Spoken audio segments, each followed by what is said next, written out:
This Uh, meeting is being recorded. okay, awesome. So, Candice, I would want you to start with your a brief introduction, and thank you so much for joining in. Since I mentioned this is going to be watched by a few people, so yeah, you can start now.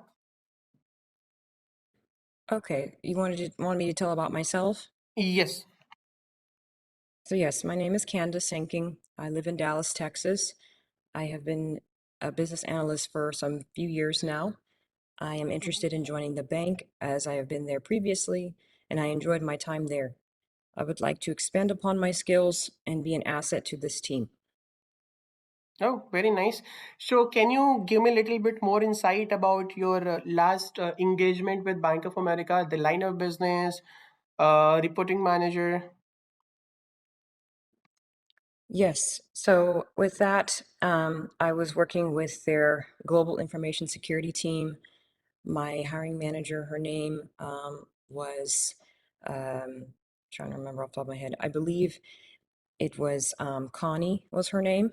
That's how we referred to her. And basically, I was doing more traditional business analysis, gathering technical requirements from cybersecurity and other related teams, creating action plans, and then remediating those action plans within a timely manner. That's what was my last stint. Oh, wow.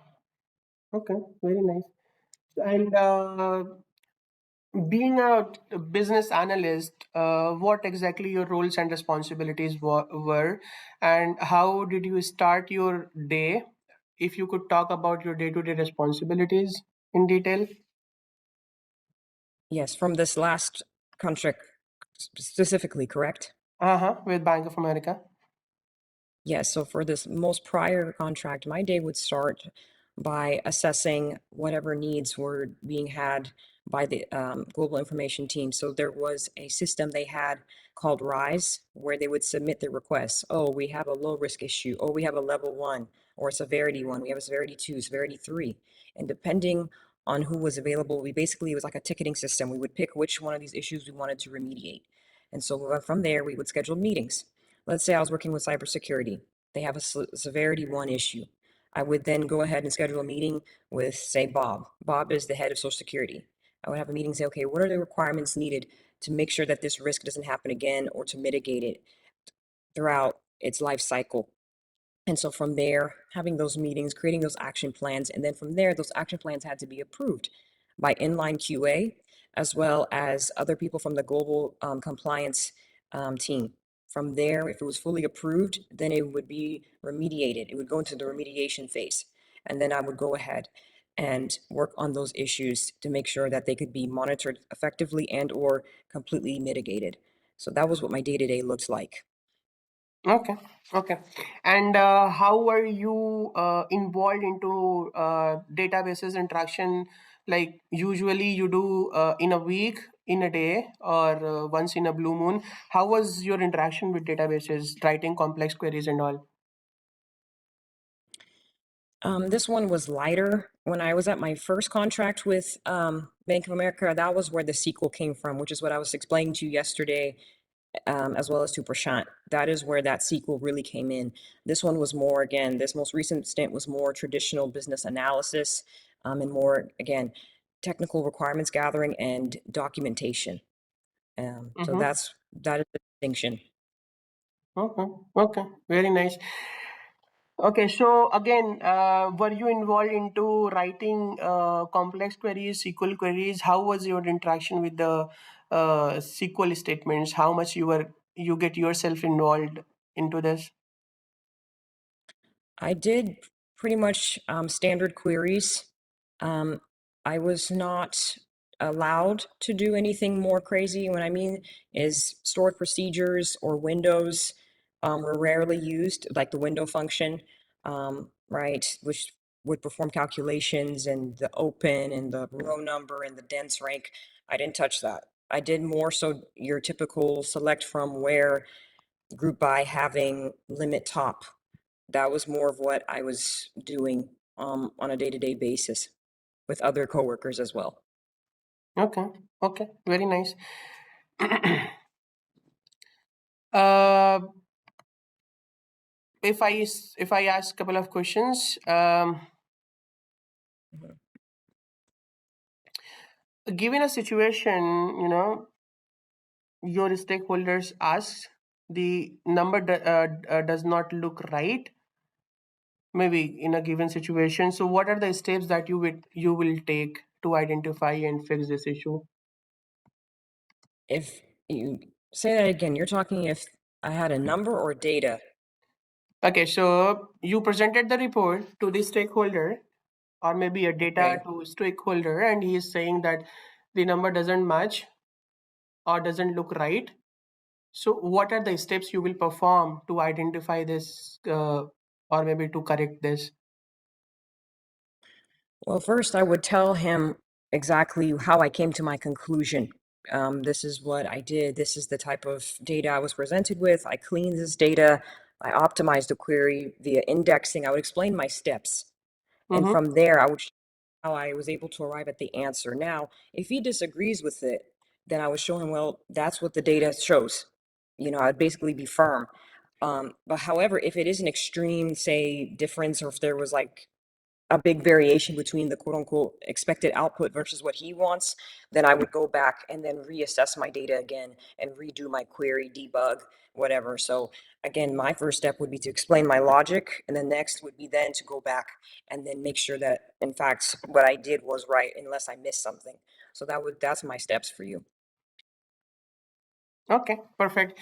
Uh, how do you handle requirement changes mid sprint? If something changes mid sprint, how would you tackle this? Did you say mid spring? Mm-hmm. So basically, if technical requirements change, first and foremost, I'm adaptable and flexible. So if there's a different requirement throughout, then I make sure to adjust accordingly.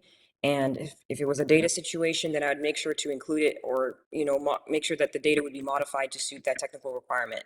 But on a regular business analysis level, if there's a change, I make sure just to make note of it. And then from there, to alter the plans that are following after, so that the changes that were made reflect the end result, the final result for the stakeholder. Okay. Okay. Very nice.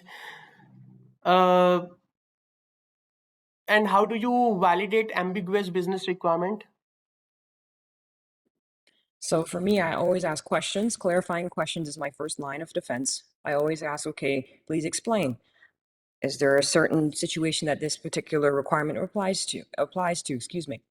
Is there a requirement, or has this been used in the past? Is this requirement a common thing, or is this something that's only that pertains to this particular risk or issue or situation that we're dealing with? So clarifying questions are usually my first line of defense for ambiguity, as well as also making sure to keep an open line of communication with stakeholders so that they Okay. know about the ambiguity. So, what kind of data you have been interacting with so far? So in terms of data, it's been metric data or key performance indicators. So if for business metrics and controls, they used to have, I don't know if they still do, but they had a data set that was called non-performing metrics. So basically, if there were metrics that the bank was not meeting, they would track that and keep a aggregate or a database of that throughout the whole bank. And so from there, depending on how bad the metrics were, basically if certain key business items were not being met and they were extreme, then they would be graded, they would be categorized, and then from there I'd have to report on it and give it to my manager and say, hey, BMC is not hitting this, risk management's not hitting this, X, Y, and Z. So that's what I would do with the data. Okay. Awesome. Uh, Now coming to SQL side, how would you differentiate where clause and having clause? A where clause is before you aggregate. If I was Mm-hmm. to do select from where, say select column 2 from table 1, where where column 2 has the word ball, then that's Mm-hmm. what it is.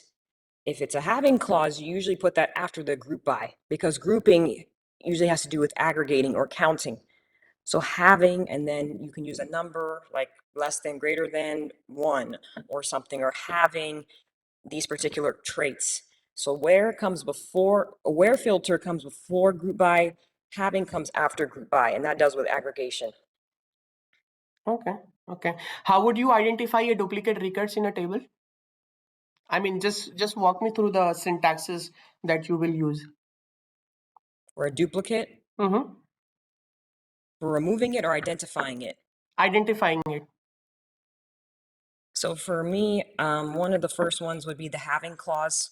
That would be where I would say select, again, something from a table select from, and then doing the group by function, and then the having function, and I would use like greater than one, meaning will this particular function will it be showing up in the table more than once? So say select column from table where it equals, say, John.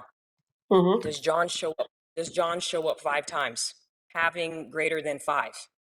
That's one just example off the top of my head. That's kind of rough, but that's what I can figure Yeah, out. that's okay. Uh, how many types of joins you know? Or if you could talk about the number of joins we have, or maybe types of joins we have. So there's the inner join. That's when both tables are matched Mm-hmm. tables are matched based on what is the same.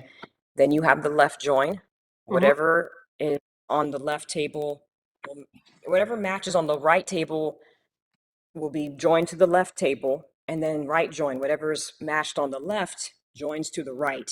Mm-hmm. Then there's a cross join, which is Cartesian. Mm-hmm. That's a little more advanced. And then, of course, there's the full join, which is when everything is joined together, regardless. Okay. Uh, when would you use left join or inner join? Or maybe what is the advantage of using left join or inner join?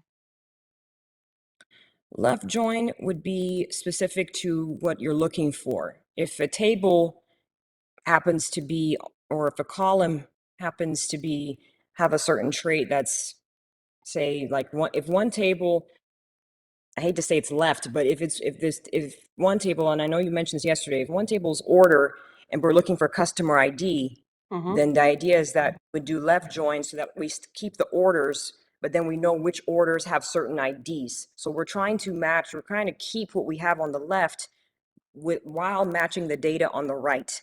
That's Okay. how I would explain. Okay. Awesome. Awesome. So I think, Candice, we are good. Let me try to set up an interview for you, and most likely I will try to make it in person. Uh, Maybe not tomorrow, but Monday for sure. I will try to make it in person. Uh, when do you think you can come in for on-site interviews on Monday onwards, Monday, Tuesday? Any specific time that you prefer?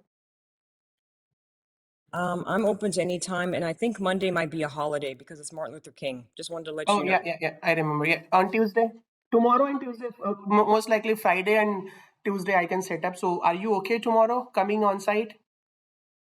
Yes, I can. I'm okay tomorrow. Any specific time that you prefer? No specific time. Anything is fine. Okay. And what have you been doing since July 2025, the moment you completed your project with Bank of America? I have been working on my Salesforce certification as well as Oh, practicing my SQL skills.